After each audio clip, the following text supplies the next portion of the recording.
അതിന്റെ രണ്ടാമത്തെ ഘട്ടത്തിൽ സജീവൻ പറയുന്നത്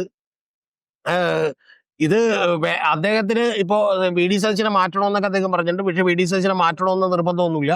പകരം അദ്ദേഹത്തിന് നിലമ്പൂരോ അല്ലെങ്കിൽ ഇതുപോലെ ജയിക്കാൻ കഴിയുന്ന മറ്റേതെങ്കിലും സീറ്റോ കിട്ടിയാൽ മതി. അപ്പൊ അത്തരത്തിലുള്ള ഡീല് അണ്ടർഗ്രൗണ്ടിലൂടെ ഉണ്ടാക്കിയിട്ടുണ്ട്. അപ്പൊ അദ്ദേഹം ഏതാണ്ട് പിൻവാങ്ങിയിരിക്കുന്നു എന്നാണ്.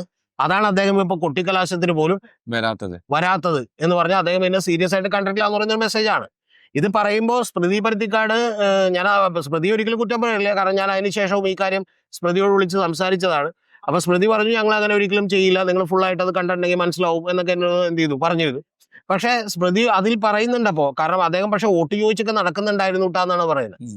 ഒരു പാസിംഗ് ആയിട്ടുള്ള കമന്റ് ആണ് കൊടുക്കുന്നത് എന്ന് പറഞ്ഞാൽ അതിൽ പോലും അത്ര ഗ്രേറ്റ് ആയിട്ടുള്ള ഡിഫൻസ് ഇല്ല.